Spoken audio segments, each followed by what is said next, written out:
প্রথমে বলে নেই যে এই মাসে নবী সাল্লাল্লাহু আলাইহি ওয়াসাল্লাম কি করতে বলেছেন আমাদেরকে। আমরা এই মাসে অনেক কিছু করি, কেউ বুঝে করি, না বুঝে করি। বুক পিট চাপড়াবে কিছু মানুষ, মাতম করবে, অনেক কিছুই করবে এই মাসে। এই কয়দিন পরে নবী সাল্লাল্লাহু আলাইহি ওয়াসাল্লাম কি করেছেন?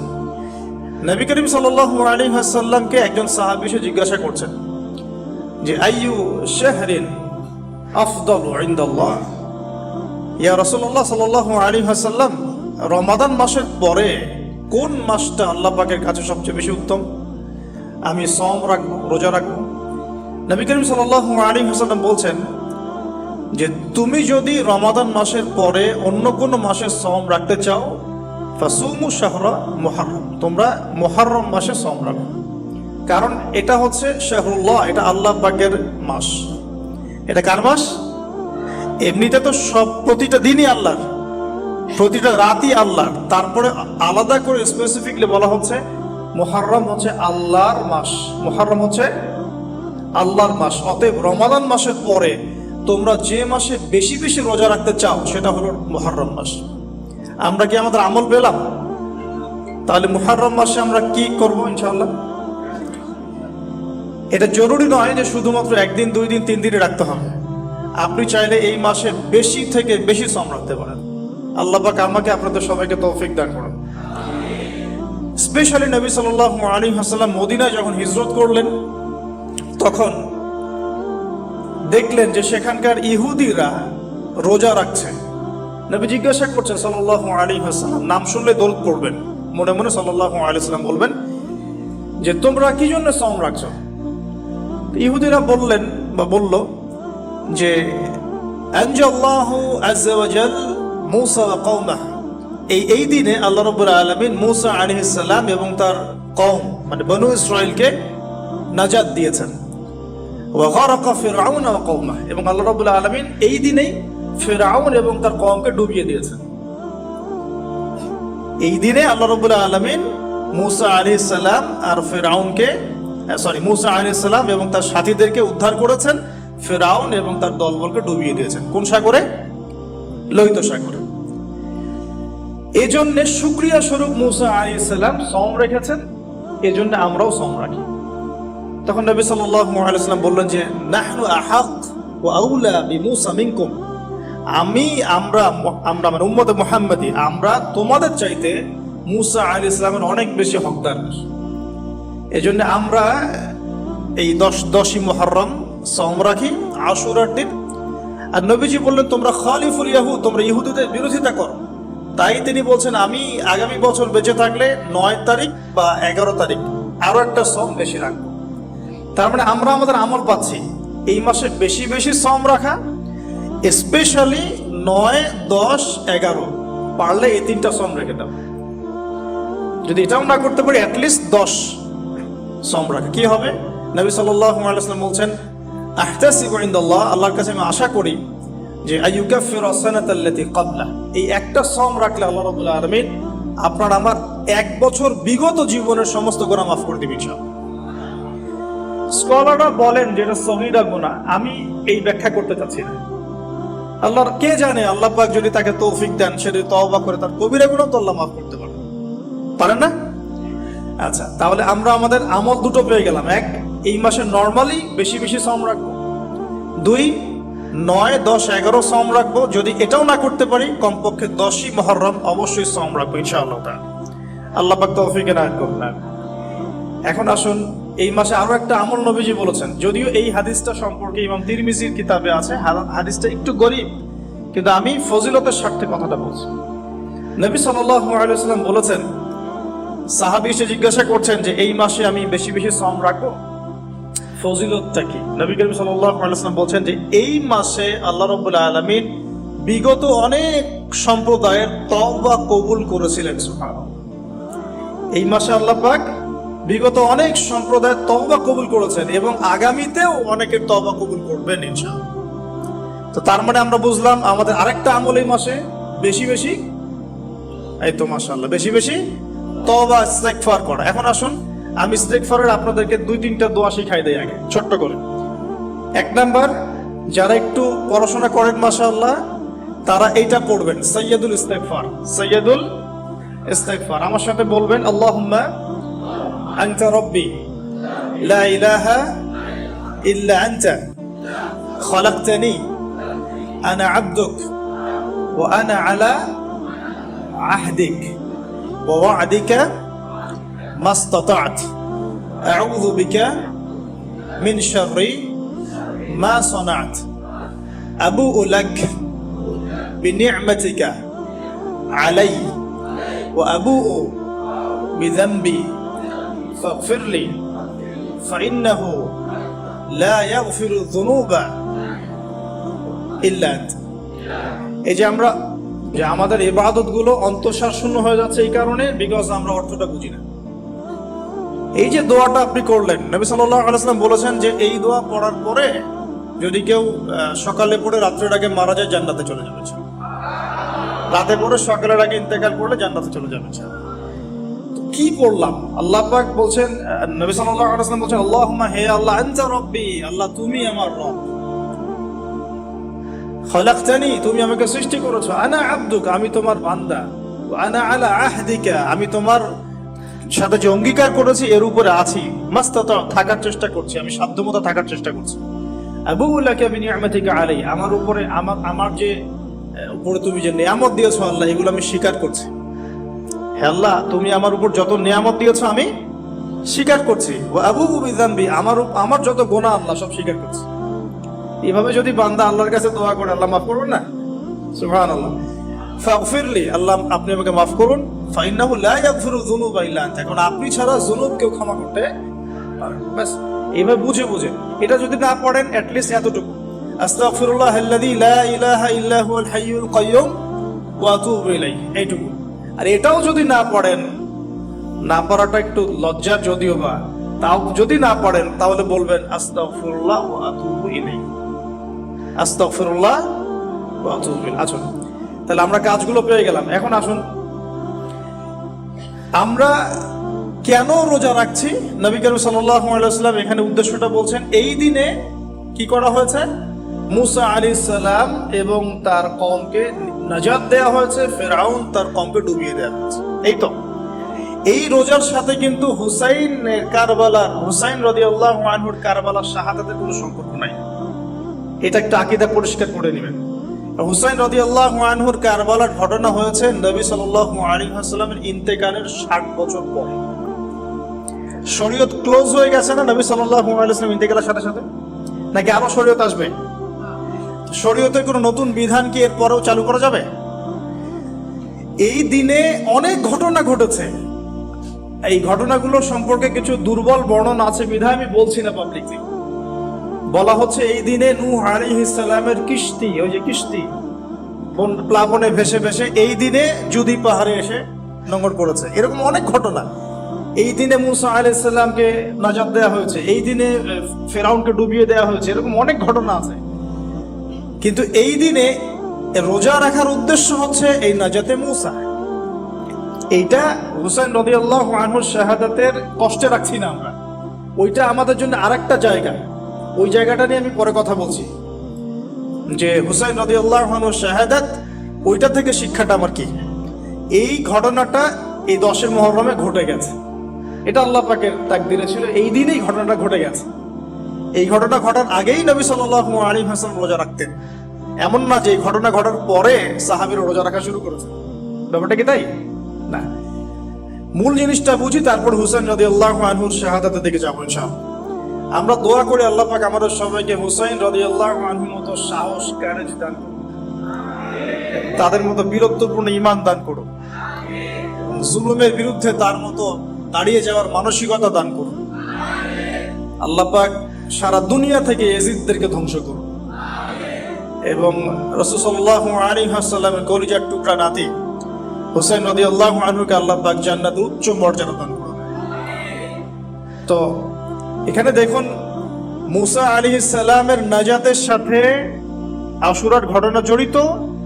আর একটা কথা আমি বলে দেই, মুসা আলাইহিস সালাম, তার কওম, ফিরআউন এবং শেষ জামানা দাজ্জাল, জেরুজালেম, ইহুদি, এদের সবার সাথে একটা যোগসূত্র আছে, একটু বোঝার চেষ্টা করবেন। একটু বোঝার চেষ্টা করবেন। আবার বলছি, রোজাটা রাখছি আমরা আশুরার স্মৃতিতে, ওই স্মরণে।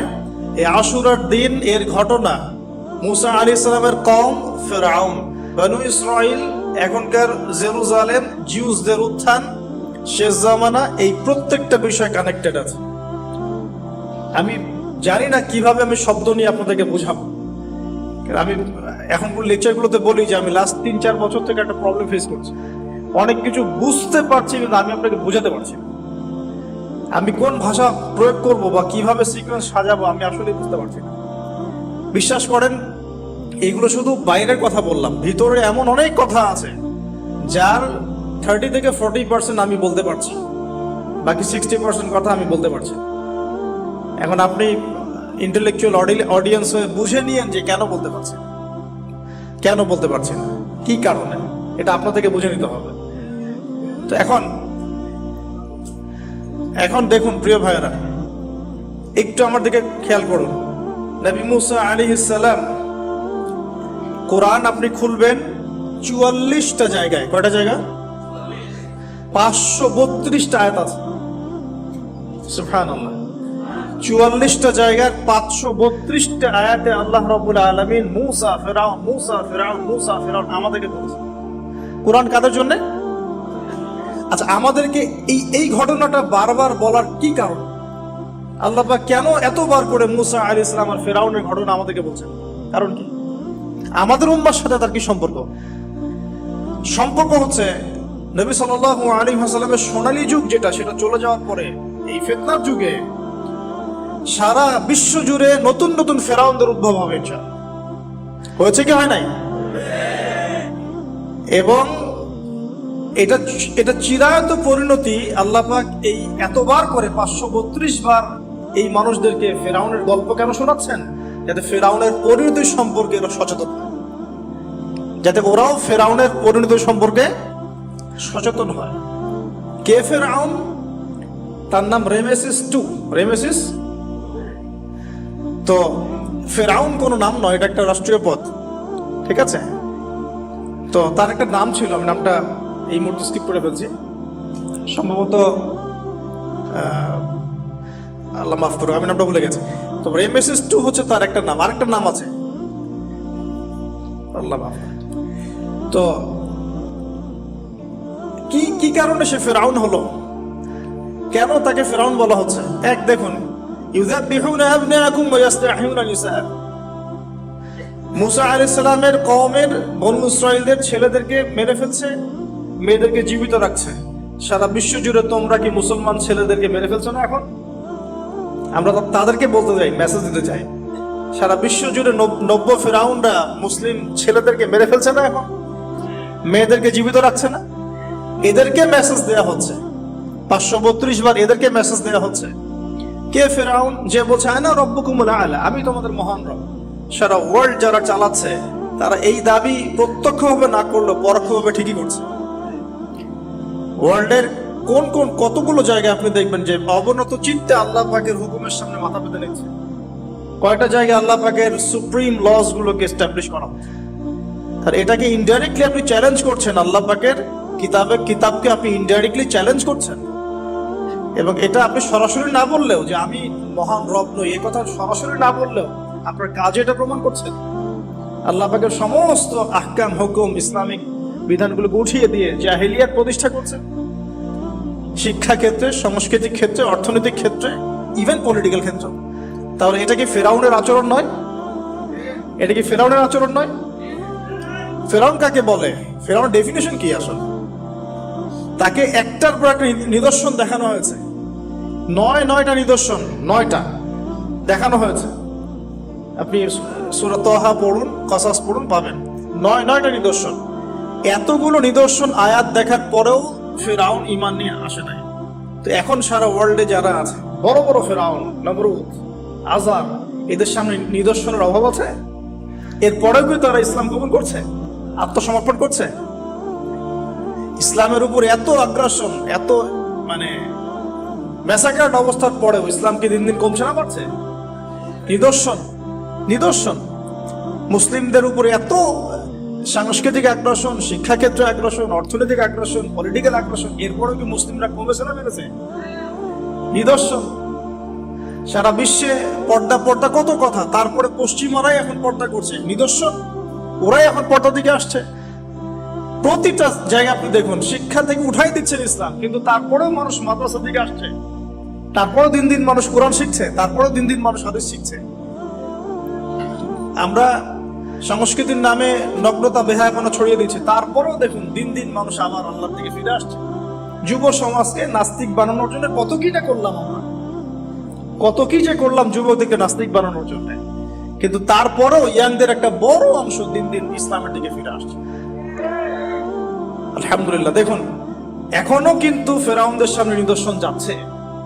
সবচেয়ে বড় কথা, তারা আল্লাহ পাকের অথরিটি, আমরা সভরেন্টি বলি যেটাকে, এইটা দাবি করেছিল ফেরাউন।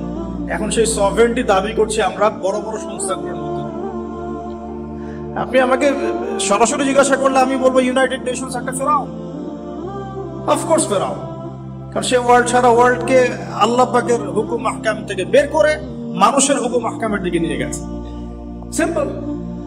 এখন আশুরার সাথে এগুলোর কি সম্পর্ক, এবার এই বিষয়টা দেখুন, একটু খেয়াল করুন, একটু মনোযোগ দিন। নবী মুসা আলাইহিস সালামকে আল্লাহ রাব্বুল আলামিন জন্ম দিয়েছেন কোন বছর জানেন? যেই বছর ওই সন্তান জন্মটা স্থগিত ছিল, মানে 1 বছর তারা সন্তান জবাই করা। জ্যোতিষীরা বলেছিল একজন আসবে তোমার সিংহাসন কেড়ে নিবে। মুসা আলাইহিস সালামের নাম উল্লেখ করা হয় নাই। ফেরাউন খুব সতর্ক, এরপর থেকে যে বাচ্চাই জন্ম নেয় হত্যা করা হয়। সুবহানাল্লাহ। এখন সারা বিশ্বে বাচ্চাদেরকে হত্যা করা হচ্ছে না? আপনি ইয়েমেনের দিকে তাকান, সিরিয়ার দিকে তাকান, লেবানন, জর্ডান দেখেন, প্যালেস্টাইনের দিকে তাকান, প্যালেস্টাইনের দিকে তাকান, কতগুলো বাচ্চা, নিরীহ বাচ্চা দেখেন। এত মারার পরেও আলহামদুলিল্লাহ আল্লাহ পাক ওইখানকার মাদের গর্ভে যমজ সন্তান দেন। দেখবেন পৃথিবীর সবচেয়ে বেশি যমজ সন্তান হয় ছেলে সন্তান প্যালেস্টাইনে। সুবহানাল্লাহ। আল্লাহ পাকে দেখেন, মুসা আলাইহিস সালামকে আল্লাহ পাক জন্ম দিয়েছেন পরের বছর, মানে যে বছর জবাই করা চলছে তার পরের বছর মুসা আলাইহিস সালাম জন্ম দিয়েছেন। এবার তার মা তো ভীত সন্ত্রস্ত, কি করবেন, কিভাবে হবে, ফেরাউন জানতে পারলে তো মেরে ফেলা হবে। এখন আল্লাহ পাক তাকে ওহী করলেন। এই ওহীটা নবুয়ত না, কিন্তু মনের মধ্যে ইলহাম। এটা কি বলি? ইলহাম। যে তুমি তোমার সন্তানকে ভাসিয়ে দাও। কোথায় ভাসাবে? কোন মা পারবে বলেন তো? মারা কি এটা পারবে? ও মুসা আলাইহিস সালামের মায়ের কলবটা কেঁদে উঠলো। আল্লাহ পাক বলেন আমি যদি তার কলবকে দৃঢ় না রাখতাম সেই কাজ করতে পারতাম না। তার অন্তরকে দৃঢ় কে রাখে? আল্লাহ। আমরা সেই আল্লাহর কাছে অন্তরের কলবের দৃঢ়তা কামনা করি। এই জায়গা থেকে একটু মনোযোগ দিয়ে বুঝতে হবে, আস্তে আস্তে শেষ করে দিব। এবার আল্লাহ রাব্বুল আলামিনের শান এবং তার পরিকল্পনা দেখুন। আল্লাহ পাক মুসা আলাইহিস সালামের চেহারার মধ্যে মোহাব্বত, ভালোবাসা দিয়ে দিয়েছেন। অনেক মানুষ আছে না, বাচ্চা দেখলে মোহাব্বত জাগে, ভালো লাগে, খুব আদর করতে ইচ্ছা করে। ফেরাউনের ঘরে সন্তান নাই, তার স্ত্রী পানির ঘাটে বাচ্চা চলে আসলো, বাচ্চা দেখে সে বলছে মাশাআল্লাহ, এত চমৎকার একটা সন্তান, ফুটফুটে বাচ্চা। ফেরাউনের কাছে নিয়ে গিয়ে বলছে একে রেখে দেই, লা তাকতুলু, তাকে হত্যা করো না, আসা আইয়ানফা'না আও নাত্তাখিযাহু ওয়ালাদা, তাকে আমরা রেখে দেই, হয়তো সে উপকারে আসবে, অথবা কোনো আমরা তাকে সন্তান হিসেবে গ্রহণ করতে পারি। তো ফেরাউন কিন্তু খুব সতর্ক ছিল, তারপরে আল্লাহ পাক তারই ঘরে মুসা আলাইহিস সালামকে বড় করলেন। সুবহানাল্লাহ। আর মুসা আলাইহিস সালাম ফেরাউনের স্ত্রী দুধ পান করছে না, তখন মুসা আলাইহিস সালাম একজন বোন আছে, সে গিয়ে তাদেরকে খবর দিল যে আমরা কি তোমাদেরকে হাল আদুল্লুকুম আলা মান ইয়াকফুলু, এমন একজনের কথা বলবো যে মুসাকে দুধ পান করাবে, এই বাচ্চাকে দুধ পান করাবে। আল্লাহ পাকের কি কৌশল! আল্লাহ পাক ওই মায়ের কোলেই আবার মুসা আলাইহিস সালামকে ফিরিয়ে দিলেন। এদিকে মায়ের দুধ খাচ্ছে, ফেরাউনের ঘরে বড় হচ্ছে, আবার ফেরাউন একটা বড় অঙ্কের হাদিয়া তার মাকে দিচ্ছে দুধ পান করানোর জন্য। আল্লাহ পাকের পরিকল্পনা দেখেন। আমি আসলে বুঝাতে পারছি না ভাই, আমার ল্যাঙ্গুয়েজের প্রবলেমের কারণে মাফ করবেন। অনেক তথ্য মাথায় থাকলে কথা বলাও টাফ হয়ে যায়। তো সুবহানাল্লাহ, আল্লাহ পাকের পরিকল্পনা দেখুন। যে নবী মুহাম্মদ সাল্লাল্লাহু আলাইহি ওয়াসাল্লামকে মক্কা থেকে তাড়িয়ে দিচ্ছে মানুষ, আল্লাহ রাব্বুল আলামিন সেই মক্কা নবীর পায়ের সামনে এনে দিলেন, মাত্র 8 বছরের ব্যবধানে। যে বদর যুদ্ধে মুসলিমদেরকে একদম নিঃশ্বাস করে দেওয়ার প্ল্যান করা হয়েছে, ওই বদরে আল্লাহ রাব্বুল আলামিন আবু জেহেলের মৃত্যু লিখে রাখলেন। যে ইউসুফকে কুয়ায় ফেলে দিল তার ভাইরা, সেই ইউসুফকে আল্লাহ সেখান থেকে কারাগার, রাজপ্রাসাদ, সেখান থেকে কারাগার, সেখান থেকে আবার নিয়ে আসলেন মিশরের পলিটিক্যাল পাওয়ার। আল্লাহর পরিকল্পনা। যে ইয়াসরিব একসময় ইহুদিদের দাপটের জায়গা ছিল, ওই ইয়াসরিব মুসলিমদের পরতলগত করলেন আল্লাহ পাক হিজরত করিয়ে। বাদশাহ নাজাশী আবিসিনিয়ায়, আমি তো মালয়েশিয়াকে একটা আবিসিনিয়া মনে করি, এখানে মাশাআল্লাহ এরকম পরিবেশ আছে, শান্তিপূর্ণ ইসলামী পরিবেশ। বাদশাহ নাজাশী এরকম পরিবেশ ছিল। বাদশাহ নাজাশী কিন্তু মুসলিম ছিল না, সে খ্রিস্টান ছিল। তারপরেও নবীজি বলতেন বাদশাহ নাজাশীর রাজ্যে কেউ জুলুমের শিকার হয় না, যদিও সে মুসলিম ছিল না। ওখানে ইসলাম নিয়ে গেলেন আল্লাহ পাক, ওখান থেকে পুরো আফ্রিকা ইসলাম ছড়িয়ে পড়ল। সুবহানাল্লাহ। এক খালেদ বিন ওয়ালিদ রাদিয়াল্লাহু আনহু, যার হাতে উহুদ যুদ্ধে বহু মুসলিমের প্রাণ গিয়েছে না, সেই মানুষকে আল্লাহ রাব্বুল আলামিন হেদায়েত দিয়ে 100টা যুদ্ধ করিয়েছেন। আল্লাহ পাকের পরিকল্পনা আমরা বুঝতে পারবো না, আল্লাহ পাকের পরিকল্পনা আমরা বুঝতে পারবো না। ওমাকারুল্লাহ, তারা কৌশল করে, আল্লাহ পাকের পরিকল্পনা। দেখেন এই যে প্যালেস্টাইন নিয়ে এত সমস্যা করছে না, আল্লাহ পাকের কি পরিকল্পনা! সুবহানাল্লাহ। আল্লাহ পাক সমস্ত জিউসদেরকে ওইখানে একত্রিত করেছেন। কেন জানেন? কেন জানেন?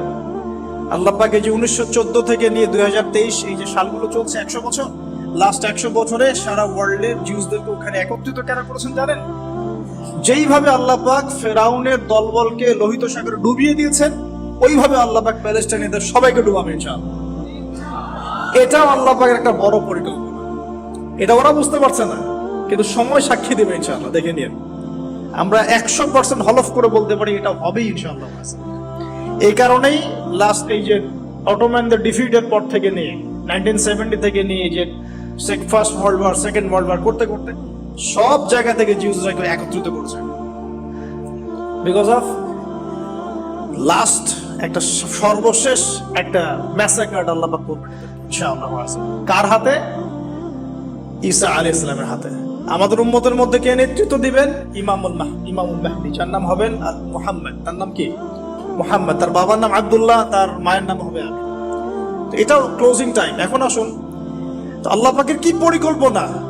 যৌবন কালটা আল্লাহ পাক মুসা আলাইহিস সালামকে ফিরআউনের ঘরেই কাটালেন, এবং আল্লাহ পাক মুসা আলাইহিস সালামকে দুটো গুণাবলী দিয়ে বড় করলেন। দুটো গুণাবলী মনে রাখবেন। এক হচ্ছে কওয়ী, তিনি শক্তিশালী ছিলেন, ফিজিক্যালি অনেক শক্তিশালী ছিলেন। আমিন মানে বিশ্বস্ত ছিলেন, কওয়িউল আমিন।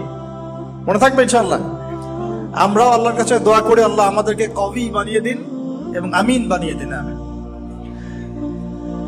এবার যৌবনে উপনীত হয়েছেন, টকবক রক্ত, বাইরে বের হয়েছেন। বাইরে বের হয়ে দেখছেন যে দুজন ব্যক্তি লড়াই করছে, ইয়াকতাতুলান রাজুলান ইয়াকতাতুলান, দুজন ব্যক্তি মারামারি করছে।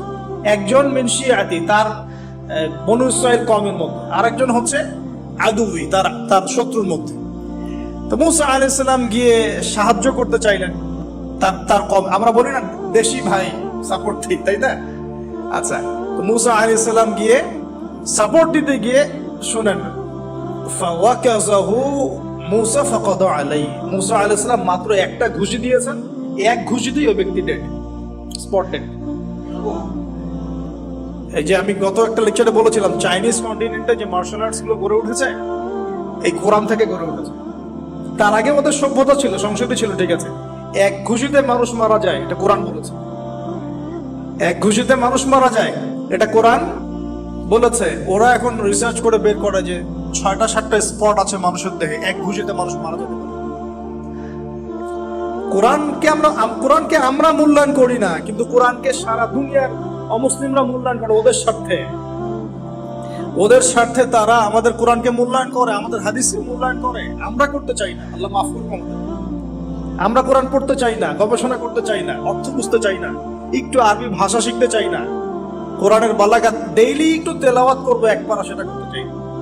আল্লাহ পাক আমাদেরকে মাফ করুন এবং কোরআনওয়ালা বানিয়ে দিন। আমি কথাগুলো বলার উদ্দেশ্যে আপনাদেরকে আঘাত করা নয়, আমি জাস্ট আপনাদের কলবে একটু ধাক্কা দেওয়ার চেষ্টা করছি, যাতে করে আপনারা সবাই কোরআন তেলাওয়াত করেন ডেইলি একবার করে।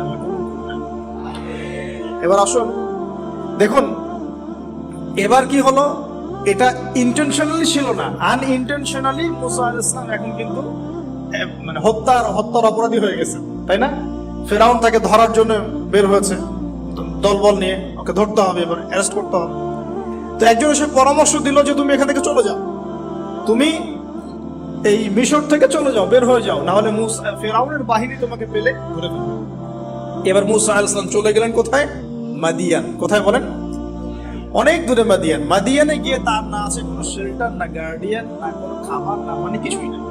ঠিক নবী সাল্লাল্লাহু আলাইহি ওয়াসাল্লামের সাহাবীরা হিজরত করেছেন আবিসিনিয়ায়, নবীজি হিজরত করেছেন একবার তায়েফে, ওখানে মার খেয়ে চলে আসতে হয়েছে না, মনে আছে? তায়েফের 3টা গোত্র ছিল, আব্দে ইয়ালাইল, আব্দে মাসউদ, হাবিব বিন আমর, এই 3 গোত্রের নেতা ছিল। এরা নবী সাল্লাল্লাহু আলাইহি ওয়াসাল্লামকে ছোট ছোট বাচ্চাদেরকে দিয়ে পিটিয়েছিল। তারপরে নবীজি বদদোয়া করেন নাই, ওখান থেকে চলে আসছেন মক্কায়। আমি গুছিয়ে বলছি শর্ট করে। তো এভাবে মুসা আলাইহিস সালাম কেউ হিজরত করতে হয়েছে। দেখেন আবার নবীজিকে হিজরত করতে হচ্ছে মদিনায়। তার মানে হিজরা বিষয়টা ইসলামের সাথে সম্পৃক্ত। পরিবেশ পরিস্থিতি অনুকূলে না থাকলে, যেখানে ভালো পরিবেশ সেখানে গিয়ে মানুষ থাকতে হবে। আলহামদুলিল্লাহ এখানে ভালো পরিবেশ আছে, আপনারা ভালো পরিবেশ পেয়েছেন। কিন্তু যারা চ্যালেঞ্জ গ্রহণ করে সমাজের জাহেলিয়াত গুলোকে সরানোর চেষ্টা করবে, সংস্কারের চেষ্টা করবে, তারা আল্লাহর কাছে অনেক বেশি পছন্দ করে। তার মানে প্রথম ফাইট আমাদেরকে করতে হবে। করতে করতে গিয়ে এক পর্যায়ে যদি দেখি যে না আর পারছি না, তখন কি? হিজরা। এটা মাথায় রাখতে হয়। এখন নবী সাল্লাল্লাহু আলাইহি ওয়াসাল্লামকেও করতে হচ্ছে। মুসা আলাইহিস সালাম চলে গেলেন মিশর থেকে কোথায় বলেন? মাদিয়ানে। তখন আরেকজন নবী ছিলেন, তার নাম কি? শুআয়ব আলাইহিস মাশাআল্লাহ, শুআয়ব আলাইহিস সালাম। শুআয়ব আলাইহিস সালাম সম্পর্কে আল্লাহ পাক বলেছেন তিনি অত্যন্ত চমৎকার বাগ্মী ছিলেন। মানে তিনি নবীদের মধ্যে অনেক সুন্দর করে কথা বলতে পারতেন। সুবহানাল্লাহ, সুবহানাল্লাহ। তো শুআয়ব আলাইহিস সালামের কওমের নাম কওমে মাদিয়ান। বলে রাখি, এই কওমে মাদিয়ানকে আল্লাহ রাব্বুল আলামিন ধ্বংস করেছেন সর্বপ্রথম ভূমিকম্প দিয়ে। কি দিয়ে? পৃথিবীতে সর্বপ্রথম যে জাতিকে ভূমিকম্প দিয়ে ধ্বংস করা হয়েছে তার নাম কওমে মাদিয়ান। কেন ধ্বংস করা হয়েছে? মাপে কম দিত। কি করত? যেটা এখনকার ওয়ার্ল্ডের ইকোনমিক সুন্নাহ। মানুষকে ঠকানো এখনকার ওয়ার্ল্ডের ইকোনমিক সুন্নাহ। এবং এই মানুষকে ঠকানোর জন্য ইকোনমিক সেকশনে রিবা চালু করা হয়েছে। রিবা সব জায়গায়, রিবা এভরি সিঙ্গেল সেক্টর, যেটা under the foundation of world bank আর IMF। রিবা আছে কি নাই? আর আমরা তো রিবাটাকে এখন মনেও করি না যে মায়ের সাথে জেনা করছি, মায়ের সাথে জেনা করছি। এটাই তো হাদিসের কথা। রিবার 70 শাখা আছে পাপের, 73 শাখা আছে পাপের, সর্বনিম্ন শাখা মায়ের সাথে জেনা করা। তো এটা ইকোনমিক সুন্নাহ হয়ে গেছে না এখন, মানুষকে ঠকানো, মাপে কম দেওয়া, রিবা। আর আমরা তো মাশাআল্লাহ ঘুষ ছাড়া কিছু হয় না, দুর্নীতি ছাড়া হয় না, টেবিল পাসই হচ্ছে না। আল্লাহ মাফ করুক আমাদেরকে। তবে এগুলা আমাদের ইবাদতকে নষ্ট করে ফেলছে। কারণ হারাম রিজিক থাকলে ইবাদত, দোয়া কবুল হয়। আল্লাহ পাক আমাদেরকে হালাল খাওয়ার তৌফিক দান করুন। এখন প্রিয় ভাইরা, ওখানে গিয়ে কিচ্ছু নাই, নিঃস্ব অবস্থায় কি দোয়া করতে পারেন একজন মানুষ? এই দোয়াটা শিখে নেন, ইনশাআল্লাহ আপনার জীবনের সমস্ত সংকট কেটে যাবে।